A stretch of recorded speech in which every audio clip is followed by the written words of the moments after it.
Olá, seja bem-vindo. Está começando mais um TV Diagnóstico, um programa produzido pela Advice Comunicação. Toda semana a gente conversa sobre saúde e qualidade de vida. E você é o nosso principal convidado. Participe, envie perguntas, comentários para o nosso e-mail pauta@tvdiagnóstico.com.br ou ligue 2243-3865. O programa também é transmitido via web no site TV Rede Petrópolis, segundas, quartas e sextas, a partir de 14 horas. E as entrevistas também estão no nosso site tvdiagnóstico.com.br.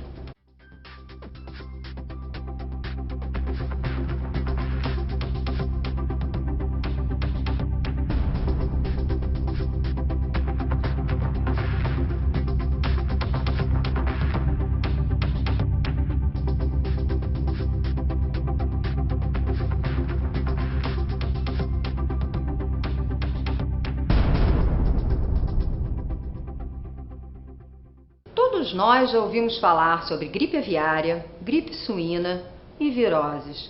No programa de hoje estamos recebendo o Dr. Luiz Arnaldo Madalena, que vai conversar conosco sobre esse assunto.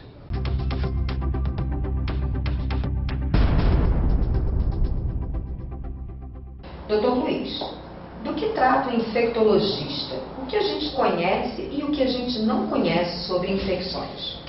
Olha, o infectologista, ele trata de doenças infecciosas, né? Então, pessoas que têm doenças infecciosas que passam de uma pessoa para outra.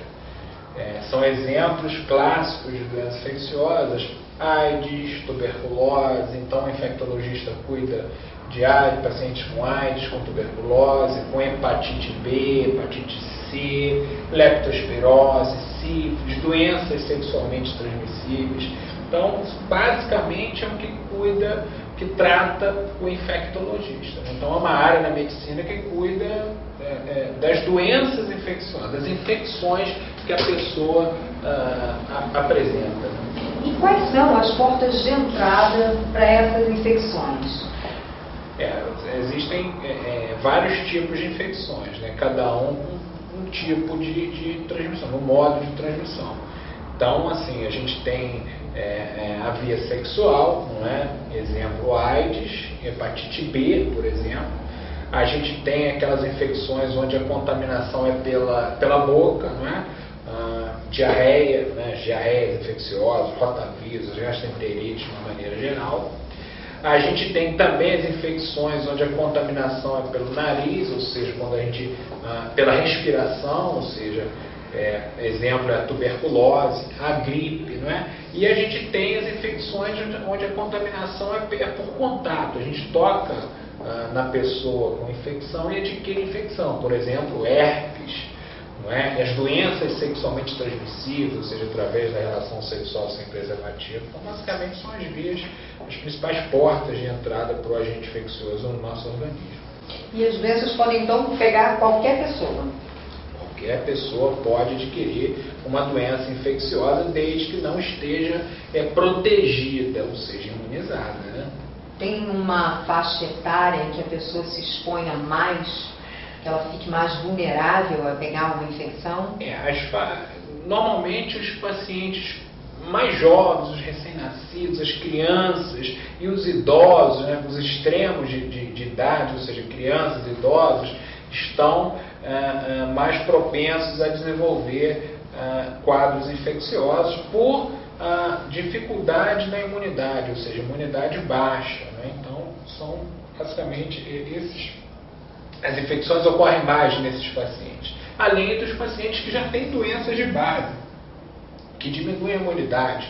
Por exemplo, pacientes diabéticos, pacientes que tratam câncer, pacientes que fazem quimioterapia, pacientes que já têm AIDS. Então, são pacientes mais debilitados e, por conta disso, eles podem desenvolver mais doenças infecciosas. Essas exposições, até que a gente hoje ouve muito falar em infecção hospitalar, né? E até assim, normalmente quando alguém tem algum sintoma, acaba não procurando um infectologista, né? Normalmente um paciente com doença infecciosa, ele inicialmente, quer dizer, numa fase aguda, quando ele começa a apresentar, por exemplo, febre, dor no corpo, dor de cabeça, dor na barriga, primeiro ele procura emergência, né? Onde a gente consegue resolver, 80% dos casos a gente consegue resolver nas emergências. Mas tem aí um grupo de pacientes que vai precisar seguir, ou seja, continuar um acompanhamento com o infectologista, seguir uma investigação. Às vezes a gente não consegue dar o diagnóstico na primeira consulta.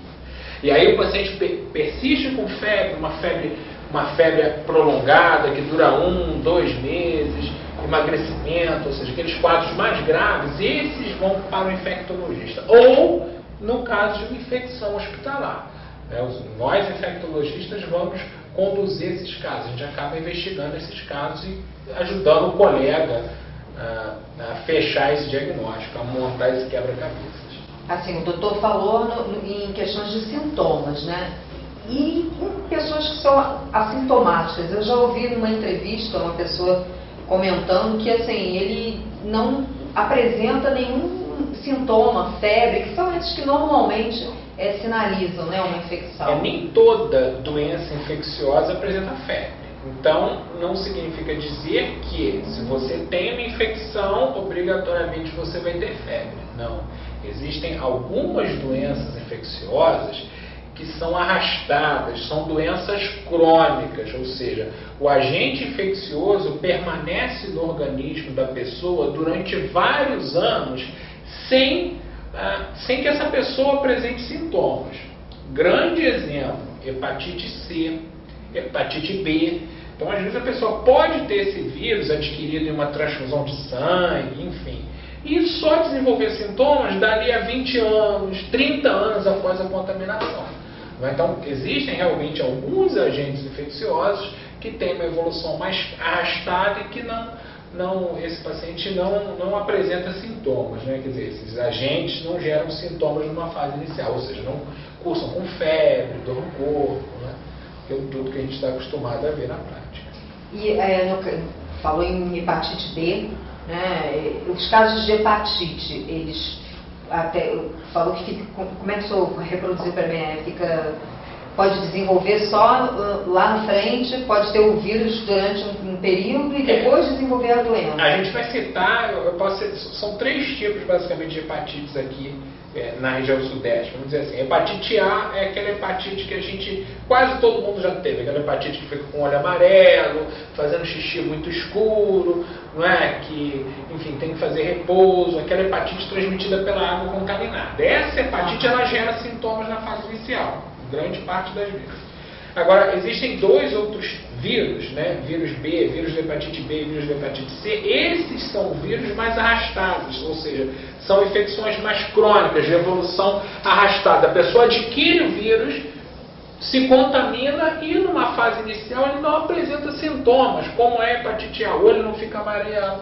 Então ele não procura um médico, ele não teve sintomas. E ele adquire essa hepatite também? E esse vírus fica ali no organismo dele durante vários anos sem gerar sintomas. E é através da água também? Não, esses vírus são através de sangue contaminado, ou seja, todo mundo que recebeu transfusão de sangue antes de 1994, 93, deve fazer o teste para hepatite C. É super importante, porque naquela época isso ainda não era testado nos bancos de sangue. Hoje em dia não, hoje em dia é seguro você receber sua transfusão de sangue. Antigamente não, a gente não sabia da existência desses vírus. Então, quem recebeu transfusão de sangue antes de 94 deve fazer o teste para hepatite C. Hepatite B é muito parecido com HIV. Então, hepatite B a transmissão é por sexo, não é? Então, sexo sem proteção, aquela pessoa que tem relação sexual não usa preservativo, pode adquirir hepatite B. Né? Então, aqueles exames de prevenção, eles são indicados? São indicados para o teste para hepatite B e hepatite C. Eu acho super importante. Assim todo como mundo o HIV. Deve fazer seu teste anti-HIV, o teste para hepatite B e o teste para hepatite C. E esses exames de rotina, eles são pedidos através de um clínico geral? Um clínico, um cardiologista, um gastro, né? E a partir de que idade? Porque normalmente as pessoas só começam a fazer esses exames de rotina ou se vai casar, ou, né? Existe uma data. A partir da vida sexualmente ativa. Relação sexual, pode fazer esses exames. E a sugestão no calendário seria o quê? Ano em ano, anual? Acho que anualmente está bom. Né? Depende dos riscos que a pessoa vai apresentar, né? Fatores de risco, por exemplo, sexo sem proteção, tem que fazer. E com relação às vacinas, doutor, elas são eficazes? Sim. As vacinas, eu recomendo, são vacinas são seguras, ou seja, não é à toa que em qualquer parte do mundo as vacinas são utilizadas, né? Então, o nosso calendário vacinal é um calendário agora bastante extenso, bastante amplo, né? A gente consegue proteger as nossas crianças mesmo na rede pública contra várias doenças. São vacinas seguras, testadas, né? Então tem uma segurança padrão, uma segurança ouro. Eu acho que todo mundo são eficazes, todo mundo deve tomar essa vacina, né? Todo mundo deve ser vacinado corretamente, como preconizado pelo Ministério da Saúde. Doutor, e a campanha de vacinação do idoso, em maio desse ano, ela também foi estendida, ela trouxe uma novidade, né? Mas só um instantinho, o senhor não me responde agora, a gente vai chamar o intervalo e volta já já, não sai daí.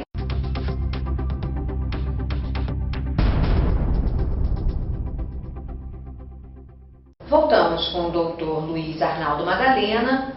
No bloco anterior, eu perguntei a ele sobre a vacina do idoso e que esse ano, em maio, trouxe novidades. Doutor, quais foram as novidades da vacina do idoso esse ano? A vacina do idoso, né, essa vacina, na verdade, contra a gripe, não é?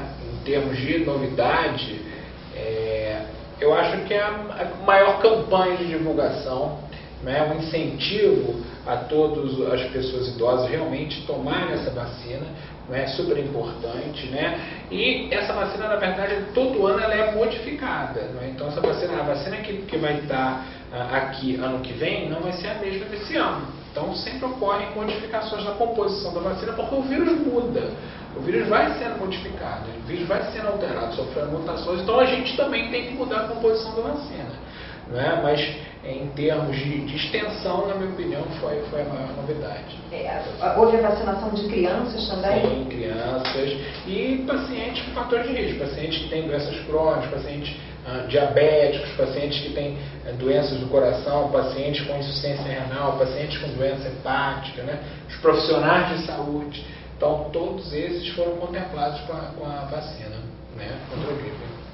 E com relação às doenças contagiosas e as doenças não contagiosas, o senhor pode falar para mim sobre elas? Sim, então, doenças contagiosas são aquelas transmitidas de uma pessoa para outra, de uma pessoa a outra, através, por exemplo, de sangue, através da saliva, através de gotículas respiratórias, através de secreção de pele, através de vesículas da pele, através de esperma contaminado, secreção vaginal contaminada. Então são doenças transmitidas de uma pessoa para outra. Doenças não contagiosas, não infecciosas, são aquelas onde não passa de uma pessoa para outra, ou seja, a pessoa adquire aquilo no decorrer de sua vida, não é? Por exemplo, diabetes, hipertensão, não é porque pegou de uma pessoa para outra, não é? Então a pessoa adquire aquela infecção, aquela doença, diferente de uma infecção onde a pessoa pega, uma pessoa pode passar para outra.